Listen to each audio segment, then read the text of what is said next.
I will now invite Rintoul to the stage. He has been a leading political activist whose contribution to the refugee movement has been absolutely outstanding. He is a frequent spokesperson on behalf of the Refugee Action Collective, and his knowledge of refugee policy and of the individual and collective experiences of those tortured by Australia is, in my opinion, unrivalled. Please welcome Ian. Thanks very much, Lisa, for a far too generous introduction. I think I share with many people here intimate knowledge of what the Australian government has done to refugees over the years. So I'm happy to have been a spokesperson when I get the opportunity. I'd also like to start by acknowledging the traditional owners, and I think there's always been a close connection between the first Australians and the most recent Australians, and the racist system that's embodied in what they call Australia, that has inflicted racism on both those groupings of people for much the same reasons. Over the last week, we've had a couple of bits of good news. I mean, one is that almost everybody who are brought here under the Medivac grouping of people, almost all of them are out of detention. It's very good news. The second bit of good news is that we have got an election. But I think I'd like to, I suppose, moderate that somewhat. I mean, while I'm very pleased there's an election, I would have liked to get another election very soon after 2019. But I think we need to realise that we got here. We remember 2019, what happened in 2019, so we're not going to be complacent. We're going to vote Green, we're going to vote Labor, and we're going to vote Independent to make sure we get rid of Scott Morrison and the government that he actually represents. We need to see an end to Morrison.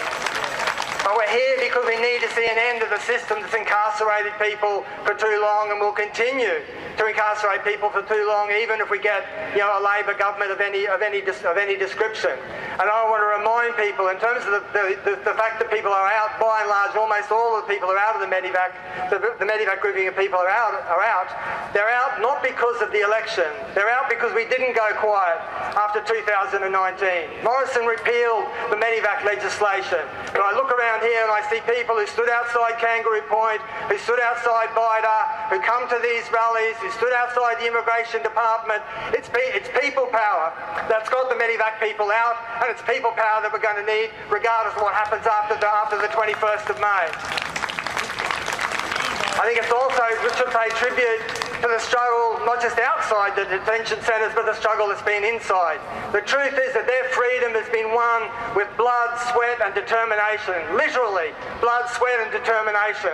And the people who are still inside continue to struggle, for their freedom. And that recognition, I think, motivates us, because our freedom is intimately tied up with their freedom. As long as those fences, divide us, as long as we've got Nauru and Manus Island, then we can't claim, to be free in Australia either.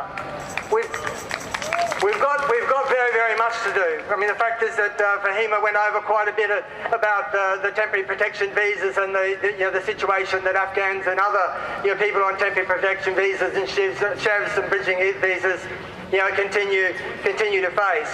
But I want to say something about the situation with Ukraine. I mean, I don't know whether we've got any Ukrainian people here today, but you are very welcome in Australia. But I think we do have to make a point. There's 4.5 million people who've crossed the border from Ukraine into other European countries, attempting to get safety and freedom for themselves. Many of them have crossed the border into Poland. But the fact is, it's only about 70 kilometres from where Ukrainians are crossing into Poland, where there's the Polish government has built an almost 200 kilometre long fence with barbed wire to prevent people getting from Syria, getting from Afghanistan into Poland. The fact is that Europe is riddled with fences and border protection of the kind that the Scott Morrison government has created around Australia. And if the Ukrainians are going to be actually welcomed into a free Europe, those fences have to come down. It's not just for Ukrainians, it's for everybody. From Afghanistan, from Iraq, from Syria, from Iran, from Sri Lanka. And until we've got that situation, then we haven't got a genuine welcome refugee policy. And it is a stark contrast with other people have already remarked upon. The fact is, you look at Afghanistan. When we were part of a coalition, what was dropping the bombs, the Australian government wasn't interested in Afghan refugees. We've got 8,000 of them in Indonesia who can't come to Australia because Morrison and Abbott in 2014 banned UNHCR refugees coming from Indonesia, to Australia. How many Afghans in Australia still in a situation where they talk about 16,500, they want us to be thankful for 16,500 over 4 years. We asked for 20,000, not in 4 years, not in 2 years, we asked for 20,000 now. We've got 16,500 over 4 years, and all credit to people who continue to campaign for that. But the reality is there's no cap on people coming from Ukraine. Why is there any kind of cap on the people from Afghanistan? And that does, I think, even in terms of the welcome policy to the Ukrainians actually indicates the deep-seated racism and discrimination that actually is embodied in Australia's immigration policy. We're meant to be happy, and I know many people who are happy about the New Zealand deal, but come on, 450 over 3 years? We know, even if everybody gets to Canada, gets to the United States and gets to New Zealand, there's still something like 550 people, perhaps more by the end of it, that will not have permanent resettlement. But I think we need to ask ourselves right at the beginning, why did we talk about shutting Nauru and Manus Island? Because people who arrive by boat in Australia should be settled in Australia, should be welcomed in Australia, should get permanent visas in Australia. So I think when we look at what even the incoming Labor government is going to confront, they support Nauru. They continue to they support the offshore processing. They say they're in favour, of New Zealand. But the fact is, we've got something like 15,000 people on temporary protections and chefs. We've got people who are on bridging visas. We've got almost 1,800 people who've been brought from Nauru and Manus Island who are on bridging visas in Australia. Those people need permanent visas. It's not about going to New Zealand, it's not about going to Canada, it's not about the US. They need resettlement here, on permanent visas.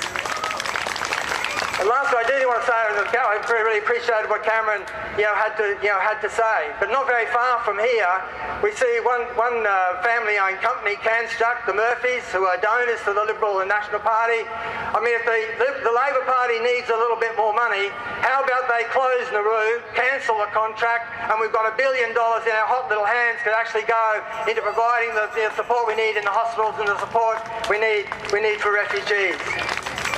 So I think as we stand here today, it's a matter to rearm ourselves. As I said before, we desperately need to get rid of the Morrison government. But regardless of what happened, I hope we see the final nail. We're in the process of hammering the final nail into his coffin, and he can take Karen Andrews, he can take Peter Dutton with him.